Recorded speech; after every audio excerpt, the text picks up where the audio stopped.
Jangan lupa tolong di subscribe dan ketik loncengnya. Terima kasih.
Seperti Kau mengasihi kami, Kau rela mati untuk menyatakan kasih-Mu agar kami selamat dari Tuhan. Kami tidak dapat balas Tuhan, tapi dengan mentaati-Mu lah itu menyenangkan hati-Mu, sehingga pengorbanan-Mu tidak sia-sia bagi kami, sehingga kasih-Mu nyampe dan kami alami. Akibatnya kami diselamatkan, akibatnya kami dipulihkan dan boleh mengalami rencana Tuhan. Maka terima kasih Tuhan buat semua kebaikan anugerah, keselamatan yang Kau beri, dan hari ini pun Kau berikan kesempatan untuk bisa beribadah. Banyak di daerah lain tidak bisa ya Tuhan. Itu sebabnya kami sangat bersyukur boleh langsung bertemu dan Kau menghendaki persekutuan seperti ini. Terima kasih Tuhan. Maka bukalah mata kami melihat-Mu, bukalah pengertian kami mendengar mengerti Firman, telinga kami urapi mengerti dan mendengar Firman. Maka berfirmanlah Tuhan, teguhkan setiap firman yang kami terima dengan tanda-tanda mukjizat. Terus kuduskan pulihkan kami di dalam Yesus Kristus. Berfirmanlah kami siap ya Tuhan menerimanya. Haleluya. Yang siap boleh berkata amin. Silakan duduk, Tuhan memberkati. Salam. Tahun ini adalah tahun di mana kita sebagai rumah Tuhan, gereja Tuhan, rumah rohani, tempat kediaman Tuhan, bait Allah, akan dipulihkan supaya kita layak dan cocok untuk tempat Dia melakukan apapun rencananya di muka bumi. Haleluya. Hari ini kita akan belajar pola hidup dalam pola Tuhan. Hidup dalam pola Tuhan. Kata pola di sini cara Tuhan, sistem Tuhan, jalannya Tuhan. Karena jalan kita tidak sama dengan jalan Tuhan. Tapi kita mau belajar jalan Tuhan, kita jadikan jalan kita. Nah, jalan Tuhan, jalan keselamatan, jalan kebahagiaan, keberhasilan, dan jalan yang benar dan sempurna. Bagaimana hidup dalam polanya Tuhan, caranya Tuhan, dan itu disampaikan lewat firman-Nya, supaya kita jangan jalan di luar jalan Tuhan, karena jalan kita tidak sama dengan jalan Tuhan. Mari kita lihat 2 Tawari 20 ayat 20.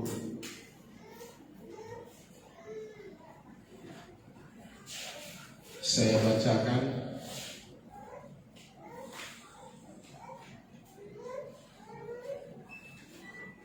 Keesokan harinya pagi-pagi mereka maju menuju padang gurun Tekoa. Ketika mereka hendak berangkat, berdirilah Yosafat dan berkata, "Dengar, hai Yehuda dan penduduk Yerusalem, percayalah kepada Tuhan Allahmu dan kamu akan tetap teguh, dan percayalah kepada nabi-nabinya dan kamu akan berhasil." Untuk tetap teguh bukan kadang-kadang kuat, tapi tetap teguh karena yang dari Tuhan itu permanen dan sempurna. Tetap kuat, tetap teguh dan berhasil. Inilah yang disampaikan oleh Nabi Tuhan kepada Yosafat. Hari ini kepada kita berlaku juga. Maka kita harus percaya kepada nabinya, kepada nabi-nabinya. Tapi dimulai dari percayalah kepada Tuhan dan percaya juga kepada nabi-nabinya. Dengan percaya kepada Tuhan dan nabi-nabinya, maka kita akan tetap teguh dan berhasil. Haleluya. Dan ini perlu dalam kehidupan kita di sini. Karena hidup kita di bumi ini penuh dengan tantangan, masalah. Dan itu tidak menjadi masalah bagi Tuhan dan bagi kita yang tetap percaya pada Tuhan dan para nabi-nabinya. Masalah itu tidak masalah, karena masalah itu bagi anak Tuhan itu justru menyempurnakan, membentuk, membawa kepada level yang lebih tinggi lagi. Tapi bagi orang di luar Tuhan, masalah itu membuat mereka menderita, mereka hancur, mereka binasa. Bagi anak Tuhan tidak, karena segala sesuatu mendatangkan kebaikan bagi orang yang mengasihi Tuhan, karena Tuhan turut bekerja dalam hidup kita. Asal kita tetap percaya kepada Tuhan dan kepada nabi-nabi. Keberhasilan itu tidak bisa diukur dengan keberhasilan menurut penilaian manusia. Banyak orang berpikir kalau sudah berhasil mencapai cita-cita. Misalnya ada dulu orang saudaraku yang cita-citanya menjadi akademi militer, dan dia berusaha mati-matian di situ, dan dia berhasil di situ. Setelah dilantik dia mati. Ada juga bupati saudaraku, udah begitu habis bermiliar uangnya untuk berusaha menjadi bupati. Nama dulunya dari bupati itu enak, banyak uangnya, terkenal, dan pokoknya berkuasa. Dia berusaha dengan segala macam cara, harus uang, waktu dan semua. Begitu dia dilantik, mati. Saudaraku yang dikasih Tuhan, itu bukan berhasil namanya. Itu namanya sia-sia. Capek jadi berlatih, belajar mulai dari SD, SMA, SMP, SMA, akademi militer dengan segala perjuangan yang hebat dan disupport oleh banyak orang, dan dia mencapainya, tapi dia mati, kan sia-sia kan? Tetapi bagi orang Kristen, hidup bagi Kristus, mati adalah keuntungan. Haleluya. Jadi tidak ada yang rugi dalam Kristus, karena semua dirancang oleh Tuhan indah pada waktunya. Saudara yang dikasih Tuhan, untuk itu kalau saudara dan saya mau tetap teguh, apalagi zaman sekarang, jahit zaman, tantangan bukan makin ringan, makin hebat dalam semua hal. Nah, kita perlu tetap teguh, dan Tuhan berjanji melalui firman yang disampaikan oleh nabi-nabinya, yaitu jikalau kamu percaya kepada Tuhan Allahmu dan kepada nabi-nabinya yang diutus padamu, maka kamu akan tetap teguh dan berhasil. Ini bukan mudah-mudahan, ini pasti. Nah, firman Tuhan ya dan amin. Haleluya. Kalau sudah berbicara tentang Tuhan Yesus, sudah berbicara tentang firman, itu semua kepastian dan kekekalan. Karena firman Tuhan tidak bisa berubah. Apa yang dijanjikan Tuhan pasti terjadi. Masalahnya kepada siapa itu terjadi. Nah, Tuhan tidak berbohong dan Dia sanggup melakukan apa yang dijanjikannya. Tapi tidak kepada semua orang. Di sini dikatakan kepada semua orang yang percaya kepada Tuhan dan kepada nabi-nabinya. Kata nabi-nabinya di sini adalah yang diutus. Dulu Tuhan mengutus nabi-nabinya, melalui nabinya lah Dia menyampaikan firman-Nya. Dia terus dalam perjanjian lama, ada Nabi Hagai, Nabi Yeremia, Nabi Daniel dan sebagainya. Dan terakhir Tuhan mengutus anaknya sendiri, Yesus, Allah Sang Juru Selamat menjadi manusia. Dan Yesus mengutus para murid-muridnya, rasul-rasulnya. Dan rasul-rasulnya mengutus para murid-muridnya. Itu sama dengan Tuhan sedang mengutus mereka. Jadi selalu Tuhan menyampaikan firman-Nya melalui orang yang diutusnya. Jadi di sini nabi-nabinya perjanjian lama diutus dan mereka yang menyampaikan. Yesus datang diutus. Jadi tidak langsung cara Tuhan boleh. Rolanya Tuhan tidak langsung. Dia mengutus nabinya, rasulnya, dan sekarang saudaraku setelah Yesus Dia mengutus hamba-hambanya yang dalam hal ini adalah orang-orang yang percaya hidup dalam Tuhan. Dan secara khusus Dia mengutus Bapa rohani kepada hidupmu, supaya engkau terus terkonek dengan Tuhan, terus mendengar firman Tuhan, terus dilatih dibangun di rumahnya melalui Bapa rohani di dalam gerejanya. Kalau kau tidak percaya dengan yang diutusnya, kau tidak akan pernah percaya kepada Tuhan. Karena Tuhan berfirman dan menyatakan dirinya melalui yang diutusnya. Orang Israel mengenal Tuhan melalui yang diutusnya, para nabi Musa contohnya. Tuhan menjawab cerita orang Israel yang sudah lama menjadi budak tersiksa karena kejahatannya 420 tahun. Lalu Tuhan mendengar berbalik hati kepada orang Israel. Maka Tuhan datang untuk menyelamatkan Israel dan menyatakan anugerah, menyatakan kuasa perlindungan pertolongannya, menyatakan firman-Nya berbicara kepada orang Israel.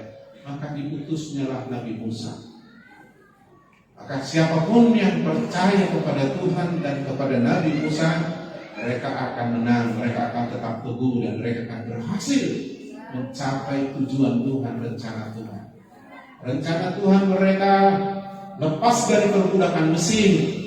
Rencana Tuhan mereka selamat di perjalanan padang gurun. Rencana Tuhan mereka harus sampai ke Kanaan yang melimpah susu madu, atau tempat yang terbaik. Selalu Tuhan membawa kita ke tempat yang terbaik. Haleluya. Karena Tuhan itu maha kuasa.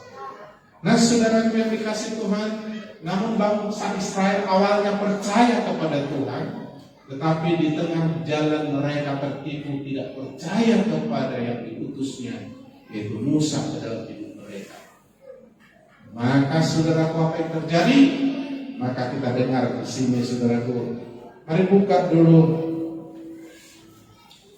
Alkitab kita, Kisah Para Rasul 3 ayat 23. Dan perhatikan saudaraku, apa akibatnya ketika orang Israel tidak percaya kepada yang diutusnya. Waktu itu adalah Nabi Musa yang diutusnya. Apa dikatakan? Dan akan terjadi apa yang akan terjadi, bahwa semua orang yang tidak mendengarkan Nabi itu, yang diutus itu, apa yang terjadi? Akan dibasmi dari umat kita. Dalam hal ini zaman Israel waktu keluar dari Mesir, Tuhan menyelamatkan mereka melalui Musa, dipakainya. Berbicara kepada bangsa Israel melalui mulutnya Musa. Mereka mengenal Tuhan Allah Yahweh melalui Musa. Mereka terpelihara dan tidak satupun mati karena dibunuh oleh orang Mesir ketika mereka keluar dengan cara yang hebat. Mereka juga tidak ada yang mati kelaparan di padang gurun dan mati kehausan di padang gurun ketika tidak ada makanan dan minuman di padang gurun. Tuhan sanggup menyelamatkan mereka dalam situasi kondisi ketika mereka percaya kepada Tuhan dan kepada yang diutusnya Nabi Musa. Tapi di tengah jalan di padang gurun mereka tidak percaya kepada Musa. Mereka tidak mendengarkan Musa. Ketika mereka tidak percaya kepada Musa dan tidak percaya kepada apa yang dikatakan Musa, sudah pasti juga.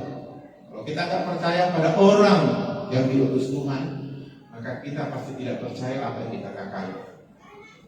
Maka akibatnya, saudaraku, ayat ini terjadi kepada bangsa Israel, tapi kepada banyak orang nanti di muka bumi, meskipun mereka mengaku percaya kepada Tuhan Yesus. Meskipun mereka percaya kepada Yahweh, katanya.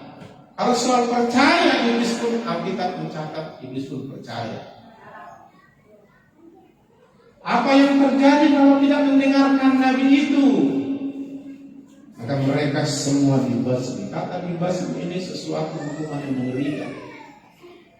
Tuhan itu benci sekali sama dosa kesalahan.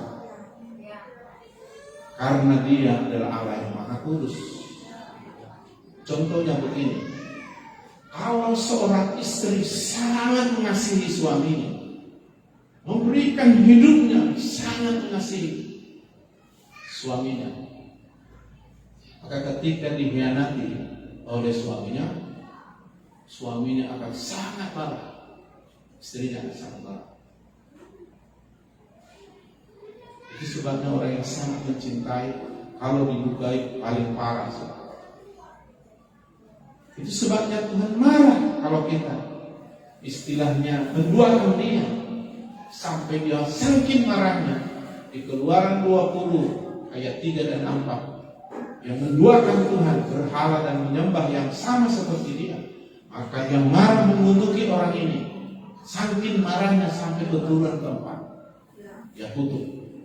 Saking cintanya tak terbatas. Dan dari sini Tuhan ini memiliki sifat mengasihi tanpa batas, tetapi Dia juga adalah Allah yang adil, tidak kompromi. Satu sisi Dia benci sekali dengan dosa dan kejahatan, dan harus Dia marah menghukum itu. Tapi satu sisi Dia sangat mengasihi. Bagaimana kita supaya mengalami kasih? Ketika saya duduk tadi, Tuhan berbicara begini kepada saya. Dan ini saya catat langsung. Tuhan bilang begini, Allah sangat mengasihi kita, tapi Dia juga Allah yang Maha Adil. Sebab itu jika kita bertobat, maka Tuhan mengampuni dan tidak menghukum dosa kesalahan kita. Tapi jika tidak bertobat, tanggung sendiri dosamu dan Dia akan menghukum kita, pasti. Jadi kalau kita mau mendapat belas kasih-Nya, tidak ada jalan yang keluar, harus bertobat. Kata bertobat berbalik 180 derajat. Bukan sekedar akan mengaku dosa, tapi bertobat artinya berbalik. Tadinya jalannya ke sana, salah. Sekarang bertobat jalannya ke sana, kepada Tuhan dan firman. Saudara pilih. Saudara bertobat dan Tuhan mengampuni dan tidak membalas dosamu karena amarahnya, tapi sebaliknya menunjukkan kasih-Nya dengan pengampunan yang sempurna, menyelamatkanmu dan tidak dihukum. Tapi kalau tidak mau bertobat, tanggung sendiri dosamu dan Tuhan pasti marah. Itu sebabnya saudaraku, sadarlah dan bertobatlah, dosamu diampuni, kata Tuhan. Haleluya. Kita perlu bertobat dari cara pola hidup kita. Ternyata berdosa itu bukan hanya mencuri, membunuh, cakap kotor, berbohong dan sebagainya. tidak percaya kepada Tuhan dan kepada orang yang diutusnya pun adalah berdosa. Haleluya. Ini dosa yang banyak dilakukan anak-anak Tuhan di rumah Tuhan, di gereja. Ini banyak sekali. Itu sebabnya kita harus bertobat supaya kita jangan dihukum karena kesalahan kita, tapi kita mendapat belas kasihan kasih Tuhan, diampuni dan tidak dihukum, tidak dimarahi Tuhan, malah diselamatkan dan Tuhan menyucikan kita di hadapannya. Haleluya. Oleh sebab itu saudaraku, orang Israel yang tidak percaya kepada Musa dan perkataannya, semua orang yang tidak mendengarkan perkataan Nabi, semuanya dibasmi. Itu terjadi bagi bangsa Israel. Kira-kira 600.000 atau sekitar 3 juta orang keluar dari Mesir dengan tangan Tuhan yang hebat. Luar biasa. Siang hari mereka tidak kepanasan di padang gurun yang sangat terik dan kering, karena ditaruh Tuhan payung, yaitu awan di atas kepala mereka. Malam hari mereka tidak kedinginan, karena di padang gurun kalau malam pasti dingin sekali dan tidak gelap pada ketika mereka berjalan, karena ada tiang api di atas mereka.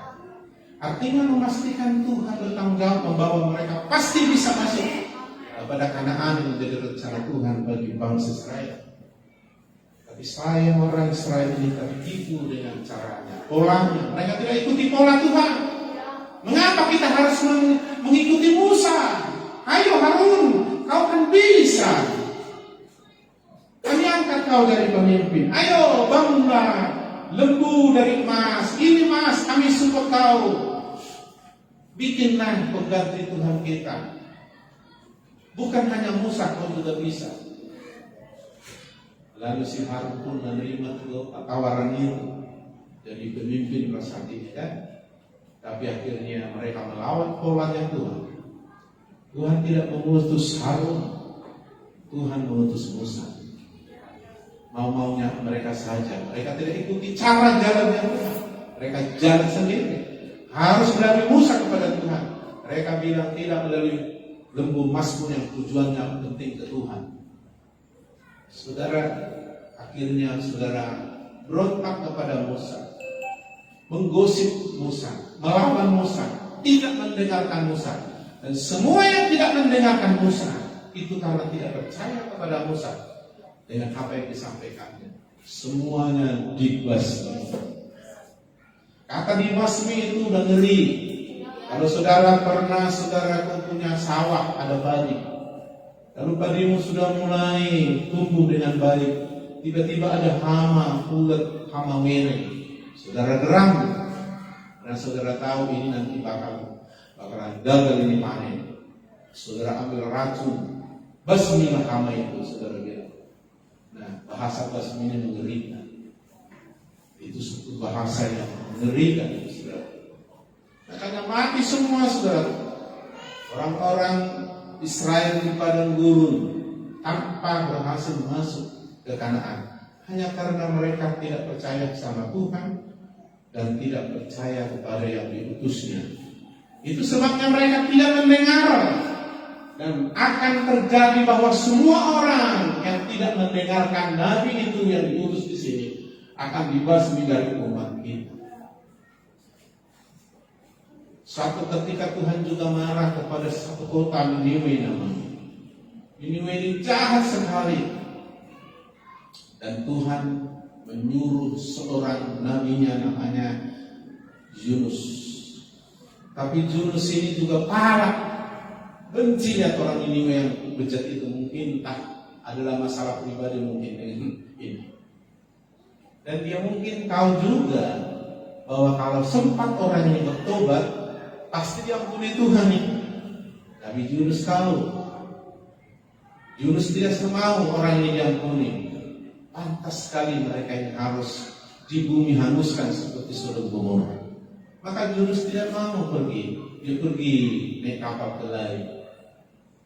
Semua orang yang tidak mendengarkannya akan dihukum. Yunus pergi bukannya ke Niniwe untuk menyampaikan pesan firman Tuhan, kepada bangsa yang mau dibinasakan ini. Akhirnya Tuhan marah.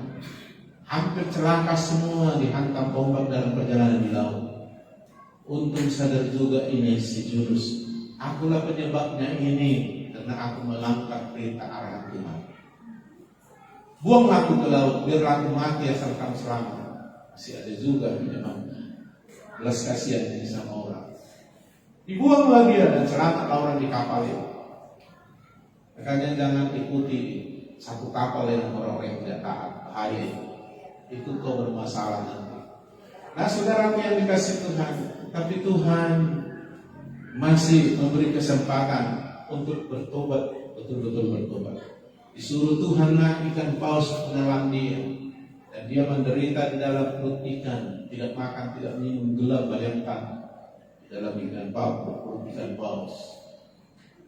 Lalu di sana dia berdoa untuk menyerahkan diri, dia bertobat di dalam perut ikan paus, sehingga Tuhan menyuruh ikan paus itu memuntahkannya ke darat, sehingga mulailah mentaati apa yang disampaikan oleh Tuhan kepada Yunus. Berilah dia menyampaikan pesan itu kepada Yunus. Hei kamu orang-orang Niniwe, kamu orang yang berdosa. Dan Tuhan berkata begini, dengarkan. Dalam beberapa hari lagi kamu akan di bumi hanguskan semuanya. Demikianlah firman Tuhan. Pulang dia nyampe itu. Tapi orang yang banyak dosa yang memang sudah direncanakan, saking marahnya Tuhan, di bumi hanguskan seperti Sodom Gomora. Tiba-tiba rajanya dan semua bangsa ini sadar dan mau bertobat. Lalu raja berkata, berpuasalah kita semua supaya kita jangan dibinasakan, mari kita bertobat. Semuanya puasa, baik manusia dan binatang. Kiranya Tuhan berbelas kasihan. Mereka bertobat dan berpuasa. Tidak hancur akhirnya Sodom Gomora. Kenapa? Pertama, mereka mendengarkan yang diutus, yaitu Nabi Yunus. Yang kedua, mereka bertobat, jangan dihukum. Mulai dari raja, semua orang dan binatang diperintahkan raja supaya bertobat dan berpuasa, doa puasa untuk minta belas kasihan. Benar, Tuhan mengasihi mereka dengan cara mengampuni. Kalau tidak, pasti mereka dibasmi semua. Sodom Gomora contohnya, mereka tidak mau bertobat, dibasmi semua. Jadi terserah kita. Kalau saudara tidak bertobat, maka saudara tanggung sendiri dosa dan amarah Tuhan, hukuman, karena Tuhan adil.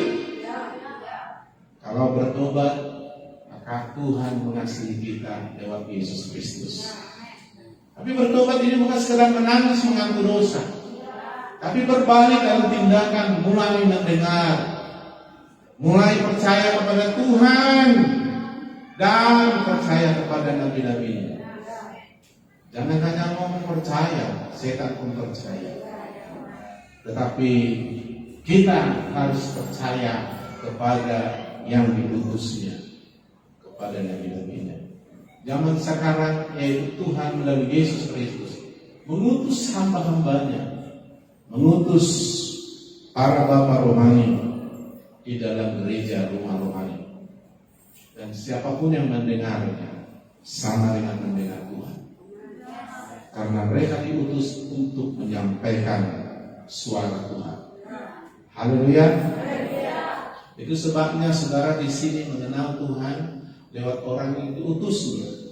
Saudara sadar bertobat gara-gara mendengarkan firman yang disampaikan yang diutusnya.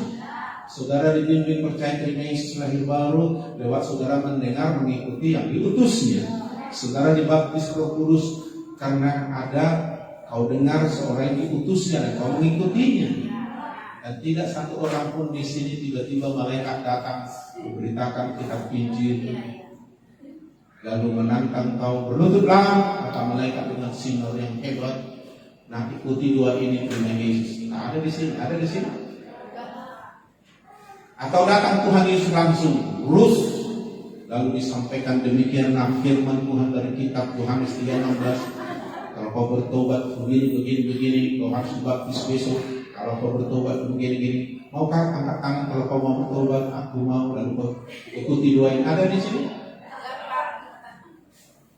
Tapi ketika kau berkata percaya kepada Tuhan, dan ketika kau mendengarkan orang yang diutusnya, dalam hal ini adalah yang menjadi bapak rohani di rumah rohani, maka kau akan mengenal Tuhan melalui pesan, melalui firman yang disampaikan padamu. Dan Tuhan akan bekerja melalui firman yang disampaikan. Haleluya. Inilah maksudnya pola Tuhan.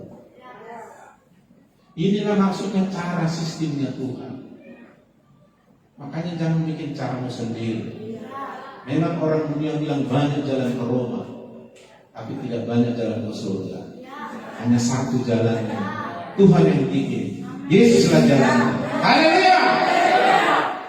Hanya satu jalan supaya kau tetap teguh dan berhasil. Percaya kepada Tuhan dan kepada yang diutusnya dalam hidup. Siapa yang diutus dalam hidupmu? Di dalam rumah rohani kita di pemulihan IRC ini adalah Bapak rohanimu yang juga merangkap jadi pendetamu. Haleluya. Kalau kau nggak mendengar dia, sama dengan nggak mendengar Tuhan. Saya harus bilang ini, biar jangan tertipu engkau dengan caramu, dengan cara dunia. Kalau tidak kau dengarkan, itu berbahaya. Dibasmi. Kenapa? Kok ngeri kali Pak, nggak mendengarkan Bapak rohani, nggak mendengarkan orang diutus Tuhan dibasmi. Kenapa bisa begitu Pak? Ada alasannya, bukan nakut-nakuti. Haleluya. Alasannya begini, bukankah Roma 10:17 berkata iman timbul dari pendengaran dan pendengaran akan firman Kristus? Saudara, bagaimana saudara bisa mendengar? Tuhan mengutus nabinya untuk ngomong, menyampaikan firman-Nya, memperdengarkan tentang Kristus dan firman-Nya dalam hidup. Imanmu timbul ketika mendengarkan mereka. Karena iman timbul dari mendengar. Ada yang bicara padamu. Tuhan bicara melalui yang diutus kepadamu, melalui Bapak rohanimu, pemimpin-pemimpinmu yang diutus Bapak rohani. Mereka akan berbicara, kau mendengar. Tuhan bekerja, timbullah imanmu ketika kau mendengar. Kalau kau tidak mendengar, kau akan dibasmi. Karena tidak ada iman kalau kau tidak mendengar. Haleluya. Jadi jangan kau harapkan Tuhan berbicara kepadamu 2 puasa kau 30 hari kau mau, lalu Tuhan bilang, anakku, aku sekarang berfirman. Boleh Tuhan kadang-kadang sewaktu-waktu berbicara seperti itu. Tapi cara Tuhan yang sudah baru adalah dia berbicara melalui yang diutus. Haleluya. Gak salah orang, aku tadi mau mendengar suara Tuhan, gak salah ya. Itu karena kau mendengarkan orang yang diutus Tuhan, maka kau bisa mendengarkan suara Tuhan kadang-kadang. Tapi polanya yang dia sudah pakai, kau harus mendengarkan nabi-nabinya. Kau harus mendengarkan orang yang diutus dalam hidup.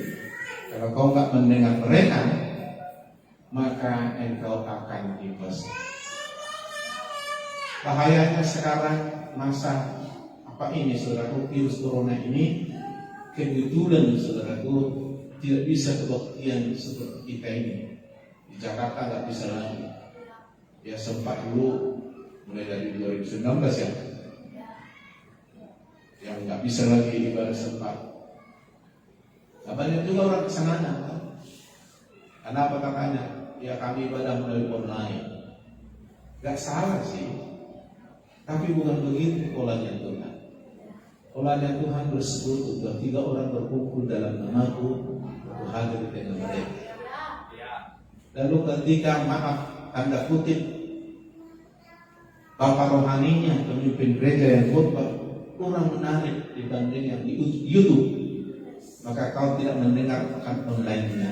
Karena lebih mantap ini khotbah siang bisa kita ketawa-ketawa dari YouTube.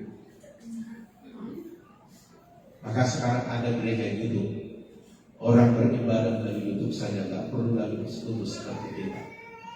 Sambil makan Indomie, angkat kaki, lihat siaran. Lalu ada di sana sedikit yang teriak, ya pergi dia sementara ibadah terus. Kadang-kadang dia pernah mengantukkan jadi dia tidur sementara YouTube jalan terus. Bukan itu pola manusia.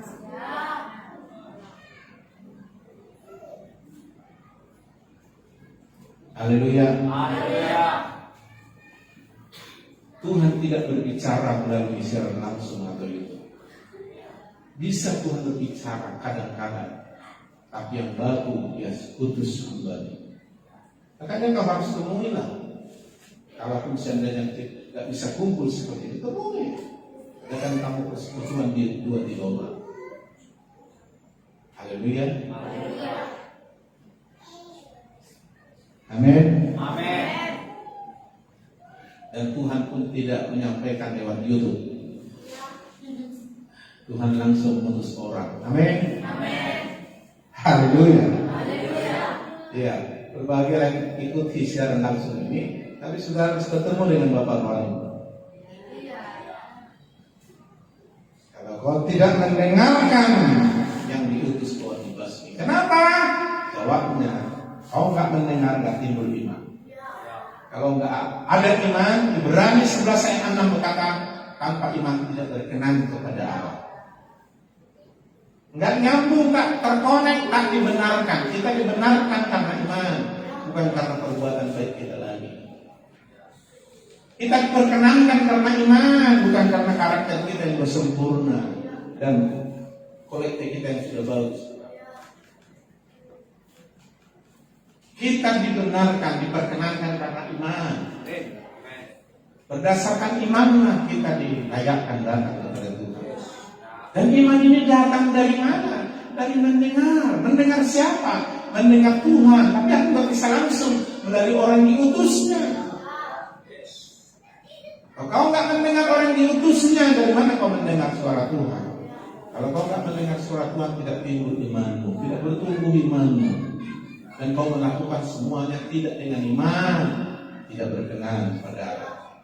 Malah dikatakan dalam Roma 14 ayat 23. Perhatikan saudaraku, Roma 14 ayat 23. Tetapi barang siapa yang bimbang kalau dia makan, ia telah dihukum karena ia tidak melakukannya dengan berdasarkan iman. Perhatikan ini. Dan segala sesuatu yang tidak berdasarkan iman dosa. Jadi dosa itu bukan hanya mencuri, membohong, membunuh. Tidak percaya, tidak beriman, atau melakukan tidak berdasarkan iman, dosa.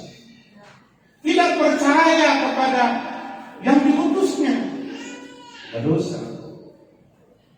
Tidak mendengarkannya membuat saudara tidak percaya, karena iman timbul dari mendengar. Tuhan akan berbicara melalui yang diutusnya. Kalau kau mendengar dengan baik-baik, akan timbul iman, dan kau mengikutinya, maka kau pasti teguh dan berhasil, kata Tuhan. Tapi kalau kau tidak melakukannya berdasarkan iman dengan caramu sendiri, maka segala sesuatu yang dilakukan tidak berdasarkan iman adalah dosa. Jadi banyak kali kita berdosa kan? Banyak yang kita lakukan tidak berdasarkan iman. Maksudnya tidak berdasarkan arahan dari Bapak rohani, kau lakukan sendiri.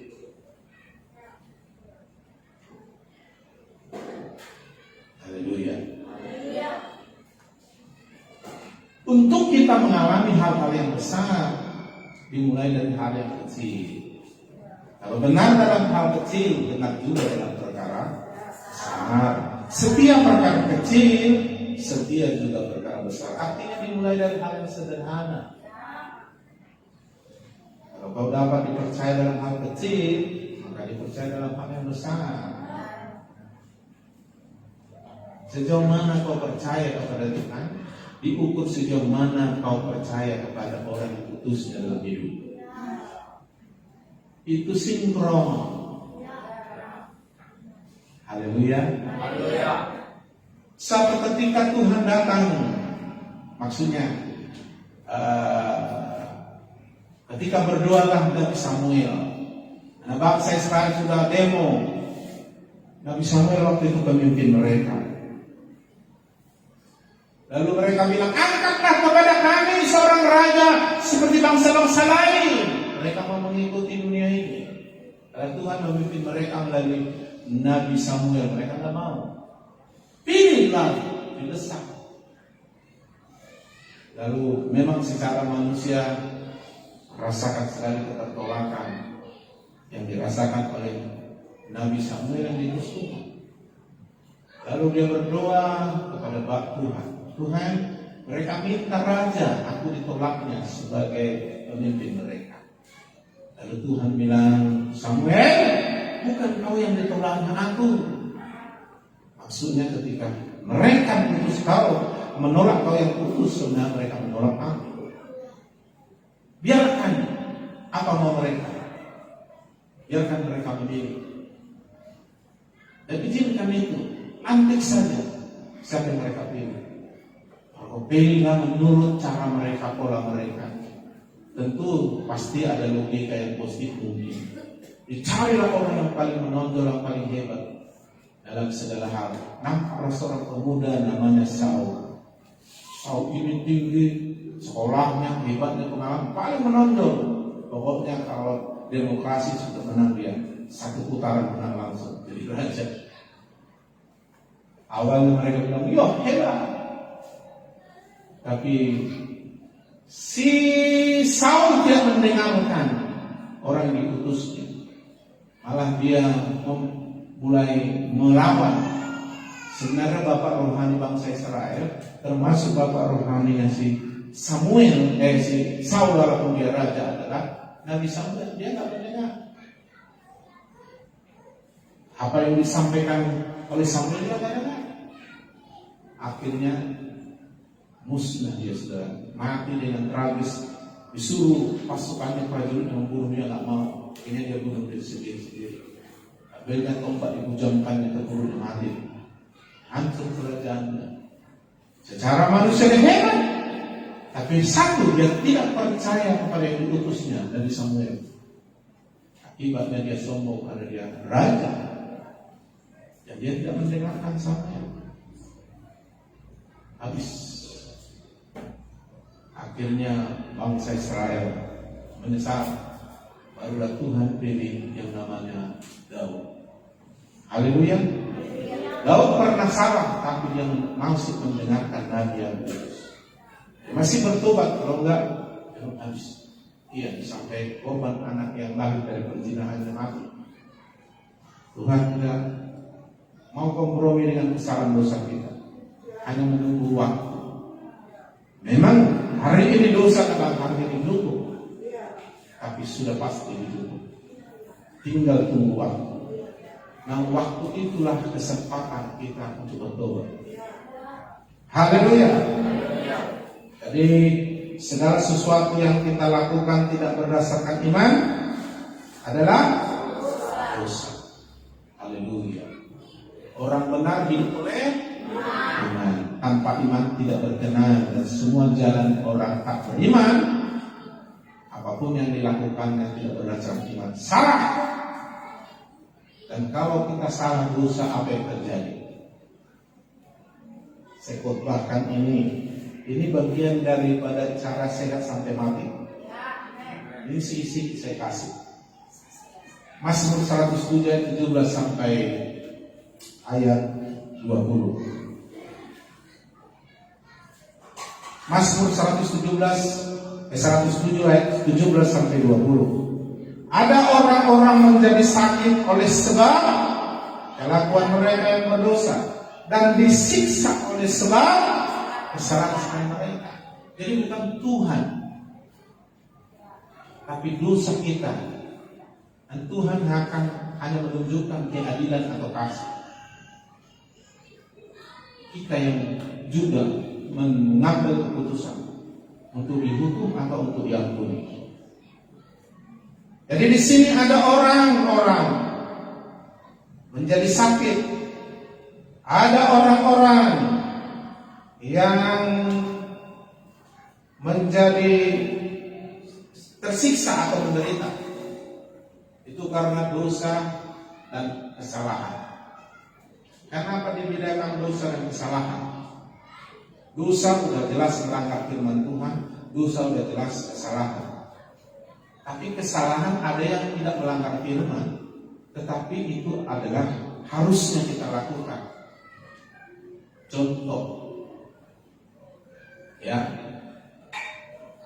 saudara gak disiplin makan, suka terlambat karena jualan, karena pekerjaan, karena alasan yang lain. Tuhan suka keteraturan. Haleluya. Saudara salah, saudara terlambat makan, saudara kadang-kadang tidak makan, kadang-kadang makannya terlambat, tidak teratur. Lalu saudara tersiksa karena sakit mah. Nah, pertanyaan, terlambat makan apakah dosa? Sebenarnya tidak, tapi kesalahan. Saudara pergi ke belakang, padahal di belakang ada kaca, ada paku, gak pakai selop, gak pakai alas kaki, kecucuk dengan paku yang berkarat dan berdarah. Dan saudara nggak obati atau nggak bersihkan, akhirnya kau kena titanus. Pijak paku apakah dosa? Tapi kesalahan. Tapi kau menderita gara-gara itu. Tapi sudah pasti dosa itu adalah sudah pasti kesalahan dan melanggar firman. Makanya jangan cobai Tuhan. Tuhan pernah dicobai iblis. Jatuhkanlah diri dari hubungan. Kan kau anak Allah, pasti kata malaikat nanti kakinya. Jangan cobai Tuhan. Kalau kau nggak punya sayap, jangan coba lompat dari atas. Patah kaki. Itu kesalahan. Haleluya. Dan mencobai Tuhan dari dosa namanya. Ya. Haleluya. Dalam musim corona ini jangan sok-sok beriman kau bilang. Sering cuci tangan. Hati-hati kalau nggak bersih tangan jangan pegang mata, mulut dan hidung karena masuk dari itu. Sering cuci tangan. Maka Jepang itu kan udah disiplin. Mulai dari TK mereka udah diajari masuk kelas cuci tangan, pulang cuci tangan. Maka di sana nggak ada masalah corona karena mereka udah disiplin. Jarang ada kesalahan tentang kesehatan. Kalau makan daging mereka sudah nggak mau nasi daging yang sudah nggak ada luasa. Disiplin mereka. Ya, datanglah Indonesia. Ada disiplin kan? Belum mati mangan, ya mati mangan tetap mati lah dia. Dalam makanan kan? Dalam makanan bikin hidup sehat. Nah, jadi saudaraku tetap jaga. Hati-hati di pesta. Orang sekarang dilanggar dengan pesta. Ada prokes lagi. Iya. Ada kau jalankan mati kau kena corona nanti. Dan Tuhan tidak toleransi dengan kesalahan kecuali kau bertobat, ada kasih karunia. Atau kau lakukan sesuatu karena ketidaktahuan, mungkin ada perbedaan Tuhan. Tapi kalau tahu kau yang baik tapi kau tidak lakukan, salah. Tuhan tidak kompromi. Haleluya. Ya, walaupun kita bilang beriman, prokes tetap jalan. Haleluya. Nah, jangan ada kesalahan. Karena iman dasarnya adalah firman benar. Iman dasarnya adalah Yesus dan firman. Makanya iman gak pernah bisa salah. Karena dasarnya dari firman yang kita dengar. Makanya orang benar hidup oleh iman. Tanpa iman semua salah, apalagi disuruh dosa. Nah, saudaraku, jadi saudara harus beriman, jangan kena menderita, tersiksa atau sakit. Dosa bikin kita sakit, kata dokter, karena virus corona. Iya, tapi sebenarnya itu karena dosa. Dosa membuat kita lemah secara rohani, secara jiwa, secara fisik, secara ekonomi, semua lemah, rosok. Makanya selalu saya bilang ada satu semboyan, bersih itu sehat, sehat itu kuat, kuat itu menang, menang itu bahagia atau selamat. Haleluya. Jadi bersih luar dan dalam. Kau sehat. Kalau kau sehat sudah kuat. Karena ada orang yang nggak sehat kuat. Makanya kena virus corona jamin orang yang sakit. Maka kalau saudara sakit, cepat bertobat dari kesalahan dan dosamu. Ada kasih karunia Tuhan. Dan dihukum kau karena salah dosamu. Haleluya. Tetap ada hukuman, tapi Yesus yang dihukum ganti kau. Karena kasihnya, bukan karena kompromi. Maka bertobat jalan keluar. Nah, saudara yang dikasih Tuhan. Jadi sebenarnya menurut Tuhan, dosa kesalahan bikin orang menderita dan sakit. Makanya jangan mau buat dosa dan buat salah. Makanya ada hikmat, ada iman. Hikmat datang dari Tuhan melalui firman yang kita mengerti. Sehingga tahu kita membedakan mana kehendak Tuhan yang sempurna dan yang benar. Itu hikmat. Hanya jangan sama dengan dunia ini pola pikirnya. Berubahlah kata Roma 12:2. Nah, tahu kita hot hikmat. Lalu iman jalan. Haleluya. Ada anak Tuhan yang sering saya ajari, yang murid dalam pelayanan ini. Badannya sehat, kuat, masih muda.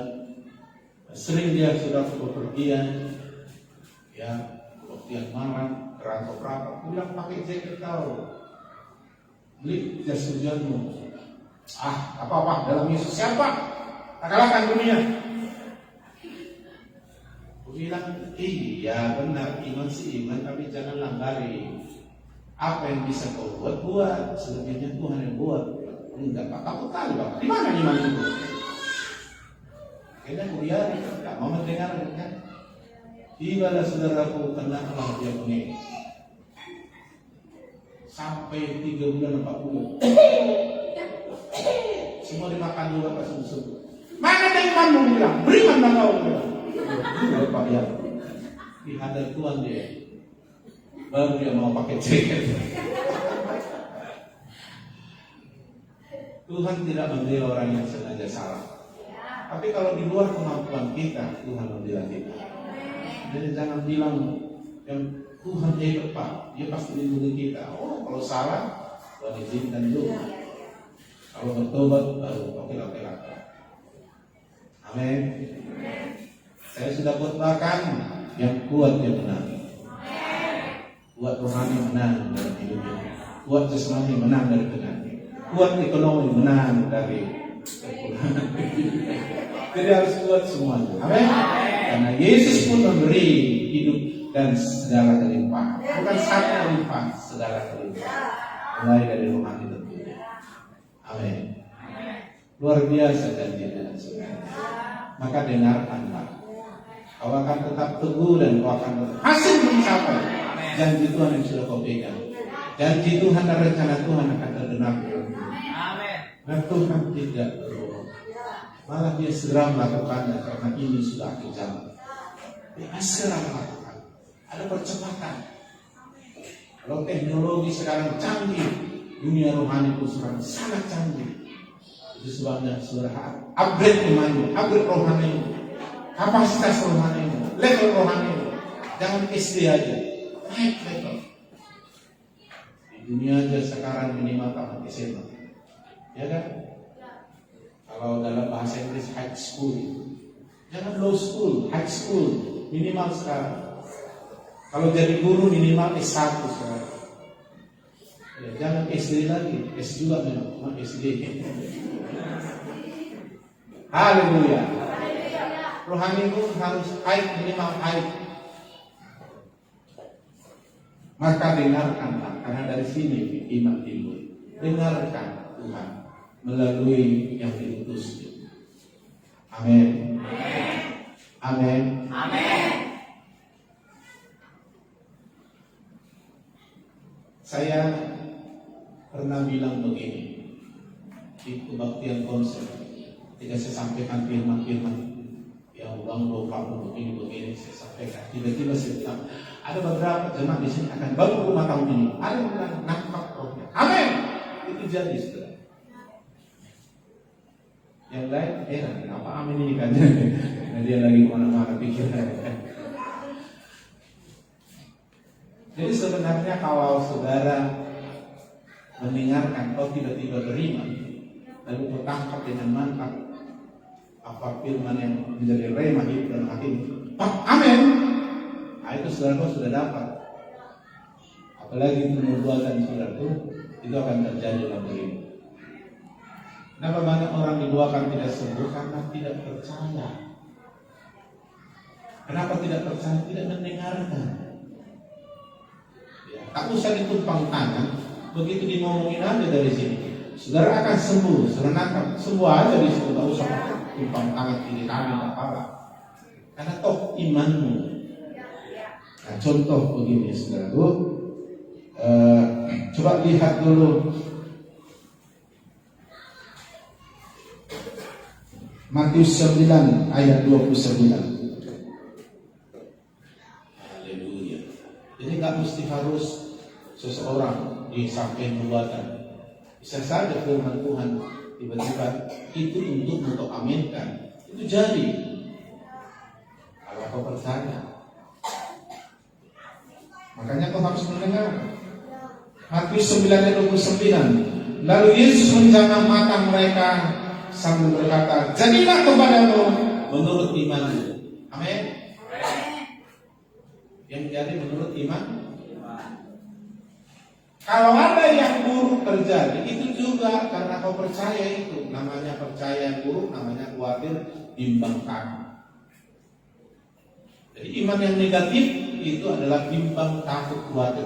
Jadi dua. Tapi iman yang benar adalah iman karena timbul dari firman yang kita dengar. Jadi juga iman yang benar sehingga kita mengalami, jadilah kepada menurut iman, itu hal yang baik. Tapi juga hal yang buruk bisa terjadi. Karena Alkitab bilang apa yang kau bimbang khawatir itulah yang menimpamu. Jadi kalau kau mengalami yang buruk itu karena kau memiliki iman yang negatif. Kau percaya yang bukan dari Tuhan. Ada kekhawatiran, itu juga kepercayaan kepada yang tidak. Ada kebimbangan, ketakutan, itu juga percaya kepada yang tidak. Jangan-jangan aku nanti sakit. Berarti kau saudaraku sudah mereka-reka, kau akan sakit, kau sudah khawatir. Jadi sebenarnya di alam roh saya bilang, banyak orang bisa gak mati karena virus corona, tapi jadi mati gara-gara takutnya. Jadi iblis bermain di sini. Kalaupun dia kena virus corona, dia percaya, jadilah imanmu. Amin. Cuma supaya ada percaya ini bagaimana, gak bisa dibuat-buat. Ini hanya kau mendengarkan orang diutus Tuhan kepadamu. Haleluya. Ya, saya bersaksi begini. Ketika Bapak Simanung Khalid itu sakit, secara manusiawi saya lihat sudah payah. Lalu saya bilang sama ibu, pamannya Syarif, ini tergantung kau ini Mahali. Kau harus kuat imanmu. Secara medis saya tidak jadi bisa. Saya yakin Mahali benar. Iya, itu cara Tuhan. Dan dia mendengar. Dan tujuannya Tuhan pasti ada. Amin. Jadi kita berasal hidup ada tujuan. Ketika saya khotbah dulu di sini, saya harus bilang di kesaksian tentang Mazmur dulu sering saya khotbah. Sampai tua gemuk segala sebagainya. Saudara akan sampai mati sehat terus, tidak bikin orang susah. Karena orang benar meninggalkan warisan. Itu seorang ayah yang baik. Itu saudaraku dengan polosnya, aku banget mungkin, tapi cocok kali mungkin ke dalam pergumulannya Pak Siboro dan dia terima. Maka dia ngomong karena diterimanya. Lawan mematikan susah dengan Gusti. Harus susah, berarti nggak meninggalkan hutang, sakit-sakitan. Makanya meninggalnya tunggu berdua dulu. Senyum dia meninggal. Banyak orang meninggalnya tak dikunjungi orang. Tahu maksudnya itu? Kan ngeri kali kalau mati karena corona, tak dikunjungi. Keluarganya sendiri tak berani. Yang menguburnya ya apa ya, pakai mobil. Orang itu takut menguburnya. Kalau dekat sama dia, ciumnya mati kau itu. Habis. Padahal Alkitab bilang sangat berharga matinya orang percaya. Itu satu contoh sama kita. Dia bilang itu. Saya percaya dia mendengarkan apa yang disampaikan. Maka dengarkan ini. Mari kita masuk terakhir. Roma 10 ayat 9. Dengar ini. Ini penting masalah iman. Karena kau harus memiliki iman. Dengarkanlah. Kau akan memiliki iman. Nah, imanmu akan membuat kau mengalami sesuatu. Jadilah menurut iman. Dikatakan begini, sebab jika kamu mengaku apa? Dengan mulutmu ngomong, deklarasi, mengaku bahwa Yesus adalah Tuhan dan percaya dalam hatimu, percaya dalam hati, iman diterima ketika mendengar. Percaya dalam hati, percaya di sini bukan di sini. Sini. Artinya firman itu jadi roh dan hidup. Percaya dalam hatimu apa? Bahwa Allah akan menguatkan Yesus dari antara mati, kamu akan diselamatkan. Keselamatan, pengampunan oleh Yesus.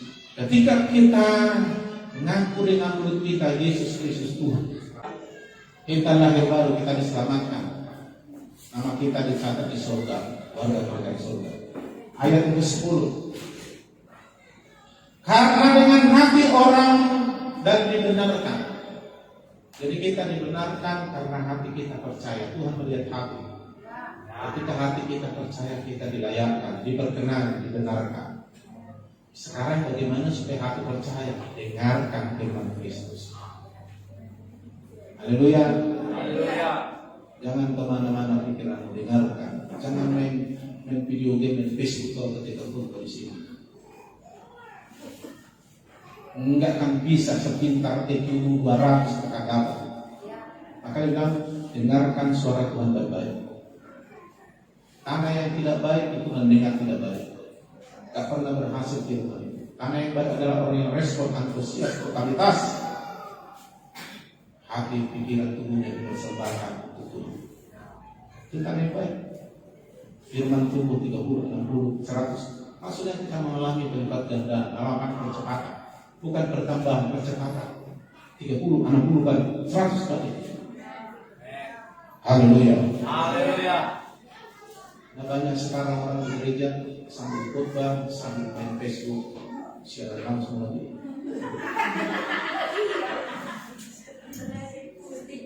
Alasan pakai Alkitab lewat tanya dari handphone kan? Rupanya dia lain tahu itu kan? Lalu dia baca caption itu, masih juga dia terbilang firman kesatuan. Padahal detik itu Tuhan bicara sama dia secara khusus, tapi karena dia perhatikan Facebook atau YouTube, kehilangan dia. Gak ada yang terjadi, karena iman timbul dari dengaran. Haleluya, haleluya. Jadi dengan hati orang percaya dibenarkan. Tuhan melihat hatimu percaya tidak. Dan di sini Tuhan berkenan, Tuhan berkata membenarkanmu. Dan di selanjutnya ayat yang ke-10 tadi dikatakan, dan dengan mulut orang mengaku diselamatkan. Hati itu percaya baru deklarasi, mulut mengaku. Keselamatan terjadi. Di dalam Amsal pasal 13, bahaya bahasa mulut ini ya. Makanya ada istilah orang dunia mulutmu harimau. Dari kali ya. Jadi lidah kita ini bisa lidah ular yang berbisa, tapi bisa menjadi lidah Tuhan berbicara. Makanya putuskan itu, jangan salah. Ya. Di Amsal pasal 13 ayat berapa dikatakan, hidup mati dikuasai dengan lidah. Haleluya. Jadi hatimu percaya biar firman yang kau dengar dari Bapa rohani, dari orang diutus kepadamu. Hatimu percaya, kau dibenarkan datang, dibenarkan untuk mendapat apa yang kau harapkan. Dan mulutmu mengaku kau mengalami keselamatan. Tergantung dari apa yang kau dengar. Tentang firman kesembuhan, kau percaya, kau mengaku, kau sembuh. Tentang firman berkat melimpah secara finansial, kau percaya, kau mengaku, kau diselamatkan. Artinya diberkati. Tentang kemenangan, kau terima firman tentang kemenangan, kau percaya, kau mengaku, kau mengalaminya. Karena ketika kau mengaku, pikiranmu dan tindakanmu akan didorong ke sana. Seperti kemudi kapal di laut yang kecil, tapi kemana kemudi itu dia akan mengarah ke situ. Karena siapa orang tidak pernah salah dalam kata-kata, dia sudah sempurna. Maka supaya kita jangan salah dalam kata-kata, kita harus penuhi hati kita dengan firman. Karena apa yang keluar dari mulut, keluar dari hati. Kalau hati kita penuh kepercayaan, tidak ada kata khawatir, takut, bimbang keluar. Kalau ada terang, tidak ada gelap di sana. Justru ada gelap karena tidak ada terang. Karena terang lebih berkuasa dari kegelapan. Makanya bangkit menjadi terang. Biar terangmu bercahaya di tengah kegelapan. Amin. Kalau kegelapan itu ketakutan, kekhawatiran, masalah yang mencekam, maka harus kau hadirkan iman. Lalu iman itu seperti terang yang mengalahkan, menelan kegelapan. Karena terang berkuasa, lebih berkuasa dari kegelapan. Hidup Yesus dalam diri kita lebih berkuasa dari maut. Kalau penyakit virus corona dan lain-lain adalah maut, hidup Yesus yang dalam diri kita akan menelan itu semua. Haleluya. Makanya orang percaya pada Yesus mengalahkan dunia. Imanmu menyelamatkanmu. Caranya hati percaya. Makanya apa yang harus kukerjakan Tuhan untuk melakukan kehendak-Mu? Hendaklah kamu percaya. Itu pekerjaan dikehendaki Tuhan. Berusaha supaya kau memiliki iman dan bertambah iman. Bekerjalah untuk itu. Akan carilah dahulu kerajaan Allah dan kebenaran. Cari kebenaran, firman kebenaran. Kau dengar itu timbul imanmu. Sehingga itulah pekerjaan yang dikehendaki Tuhan. Karena segala sesuatu yang kau lakukan tidak berdasarkan iman, dosa bukan kehendak Tuhan. Kesalahan akan menyebabkan penderitaan, dosa akan menyebabkan maut dalam hidup. Tapi Yesus sudah menelan itu semua. Maka di dalam Yesus kita menanggung dan kebenaran. Maka dengarkan, miliki imanmu, deklarasikan, hati percaya mengaku kau selamat. Selamat dari apa? Tergantung apa yang kau percayai. Apa yang kau percayai? Firman Tuhan mengatakan, oleh biru-biru Yesus aku telah sembuh. Di mana itu tertulis? Mantap lagi kalau kau hafal. 1 Petrus 2:24 misalnya. Haleluya. Masa depanku cerah, kata Tuhan. Kau simpan di hatimu, Yeremia 29:11. Rancanganku mengenai kamu rancangan dan sejahtera, bukan celaka, bukan kecelakaan, bukan ditabrak mobil, tapi hari depan yang bermanfaat. Deklarasikan. Jangan memperhatikan yang kelihatan. Perhatikan yang tidak kelihatan. Firman yang adalah di dalam hatimu. Akui, deklarasikan. Hati-hati apa yang kau akui. Karena mulutmu akan membawa kau ke situ. Hidup mati dikuasai lidah. Lidah kecil anggota tubuh kita. Seperti kapal besar, tapi dikendali oleh kemudi di bawah. Maka hidup mati dikuasai lidah. Siapa menggunakannya, makan hasilnya. Maka sampai di sini lidah juga menentukan keselamatan kita. Hati percaya sama firman yang timbul karena kita mendengar, akui. Deklarasi. Nanti hidupmu akan terkendali ke sana. Omongan tidak berani lagi melakukan. Berani ngomong, kita akan bisa berani juga melakukannya. Amin. Karena Tuhan pasti dukung kita melakukannya. Kita tidak sendirian. Roh Kudus dalam dirimu penolong. Jadi jangan takut mengaku. Haleluya. Saya matinya pasti tidak sakit-sakitan. Karena kita bilang berharga mati orang percaya. Oh begitu. Jangan kalau semua polisi belum hawa kopi matinya. Jangan. Jadi nanti sama itu. Haleluya. Haleluya. Walaupun agak sedikit cenguk-cenguk di sini. Lalu jangan cari di Google apakah yang cenguk-cenguk. Kalau dapat jelaskan itu asam urat bahagia sekali, bisa lumpuh bengkak dan sebagainya. Asam urat. Sudah kau terangkan itu, dan akhirnya datanglah sama apa yang kau takutkan. Tapi jadilah seperti imanmu, akan temukan imanmu. Cari supaya kau dapat iman. Dengarkan firman Tuhan melalui orang diutus. Sudah kau dengar, jangan diam. Deklarasi, selaraskan tindakan. Tuhan lihat, jadilah seperti itu.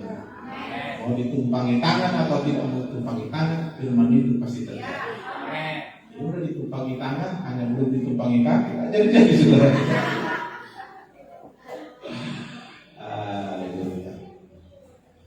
Gak ada yang sakit-sakit kalau begitu. Karena setiap kita jatuh dalam dosa karena ketidaksempurnaan, terus kita bertobat, terus kita balik, ada pengampunan. Siapa? Kalau udah mau gini, terus kita bertobat gak jadi, udah ampun. Di surga tidak ada penyakit, pasti. Kenapa? Tidak ada dosa lagi di sana. Semua orang sudah hidup dalam akhirat, maka hidup selama-lamanya. Tidak ada kematian, tidak ada maut lagi. Tapi jangan hanya di surga, makanya kita disuruh berdoa. Datanglah kerajaanmu, jadilah kehendakmu di bumi. Artinya kita bisa mengalami atmosfer surga, suasana surga, dimensi surga di sini. Ketika kita hidup dalam pola yang Allah, pola kerajaan Allah namanya. Hanya cari, kita tahu bagaimana caranya. Haleluya. Terakhir, ayat yang terakhir. Dikatakan di dalam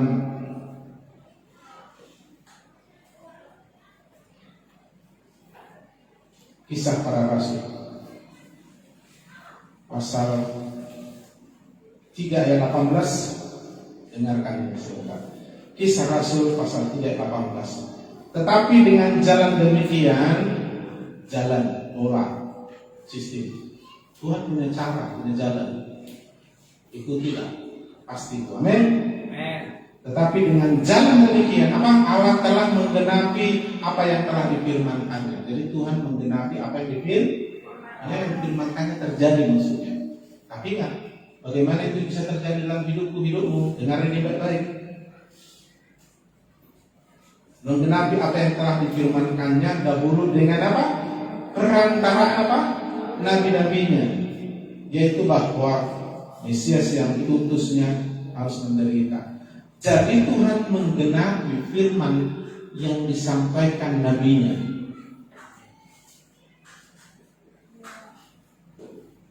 Jadi Tuhan berfirman kepada yang diutusnya, lalu yang diutusnya menyampaikan kepadamu, lalu kau mendengar, terima, dan Tuhan benarkan itu sama. Itu maksud.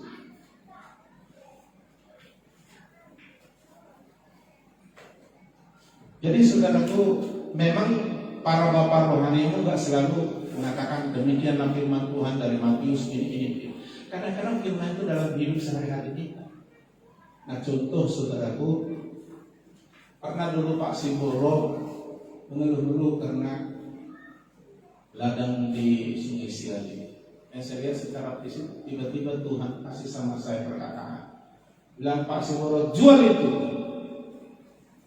padahal sudah mulai kuat. Pertimbangan saya bilang, kau udah tua, saya sudah tahu Sungai Siali, kau jatuh di sana karena jalan agak bagus.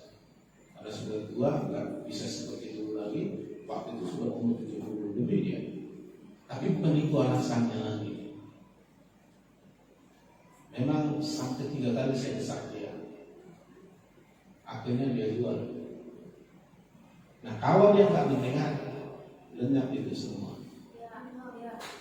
Karena rupanya tanpa sepengetahuan banyak orang, karena itu belum berlaku 20 tahun, ternyata itu tanah bukan tanah, tapi tanah PT. Jadi yang membeli itu juga uang selama ratusan juta. Jadi nggak selalu ayat Alkitab begini dengarkan. Oh ini baru firman. Kalau yang soal jual menjual itu bukan firman. Jangan dengar. Ratusan juta lewat, orang itu rugi gitu. Haleluya. Ketika saya bilang ada beberapa orang akan membangun rumah tahun ini, nangkap dia karena dia dari awal ikuti. Amin yang lain dari pihak kucing mungkin nggak nangkap dia. Kelewatan kapal dia. Orang udah berangkat dia, ada apa tadi amin? Tapi sudah berangkat, kapal terbang tidak bisa lagi.